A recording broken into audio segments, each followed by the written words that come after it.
Are you thinking of starting freelancing but you don't know which platform to use? With so many freelancing websites and platforms out there, choosing the right one can be the difference between making great money or getting scammed and underpaid. So in this video, I'm going to be ranking the best and worst freelancing platforms based on earning potential, ease of getting started, client quality, and hidden fees and platform issues. And stick around to the end because some of these platforms are actually a waste of time. Number 1, Upwork. Now this is arguably the best for the high-paying clients, but it's not for everyone. You can get higher paying clients than you can on Fiverr or people per hour, but it's more suitable for long-term projects and retainer clients. It's also great for skilled professionals, so writing, coding, marketing, consulting. But the drawbacks of Upwork is that it takes a 10% cut from your earnings. It's very competitive for beginners, as in it's much harder to land your first few jobs. This is mainly because a lot of freelancers on there have been building their reviews over years. So until you start to build up the reviews, you might find it harder to get certain jobs. And also clients can ghost you if you don't vet them properly. The best way of going about Upwork, if you're new, is to start with small, quick jobs, as this will get you those initial reviews. And realistically, Upwork is mainly about the reviews you have. So if you can just do a few quick jobs to get some 5-star reviews, you have such a better chance of landing more jobs. Number 2, Contra.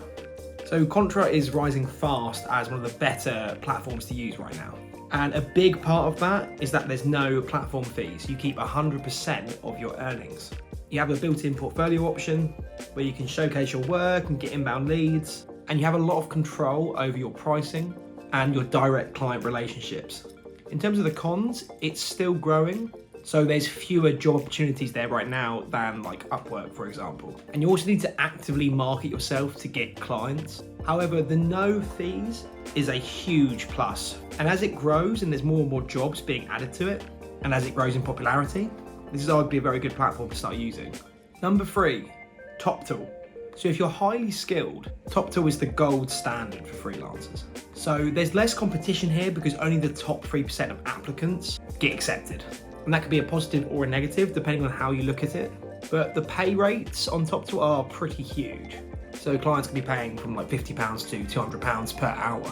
It's great for software developers, designers, and consultants who are specialised in their field. Obviously the cons, it's very hard to get accepted. There's a very strict screening process there.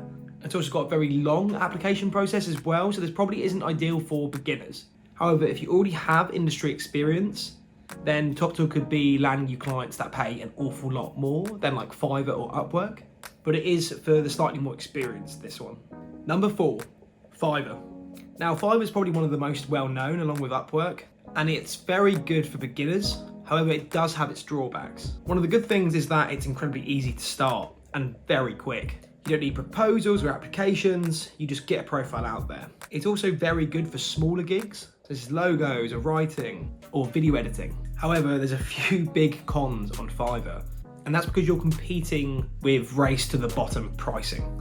So many gigs are £5 or £10, they're incredibly cheap. A lot of people here are working overseas where the currency is different, so they can charge much lower.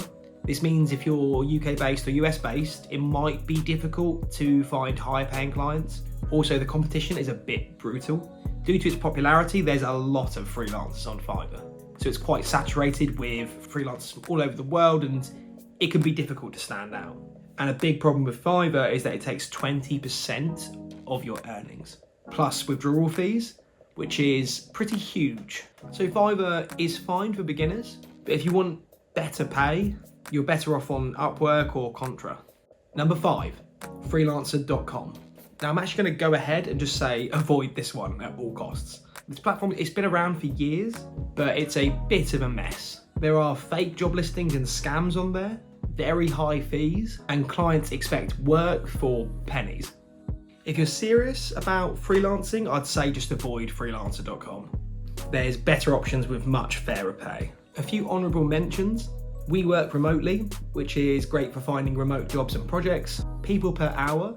It's a UK-based alternative to Upwork, however you can still join Upwork if you're based in the UK. Flex Jobs, which is good for part-time and remote work opportunities. But if we're going to do a ranking here, I'm going to say the top 3 will be Upwork, Contra, and TopTool, with the not as good platforms being freelancer.com and Fiverr.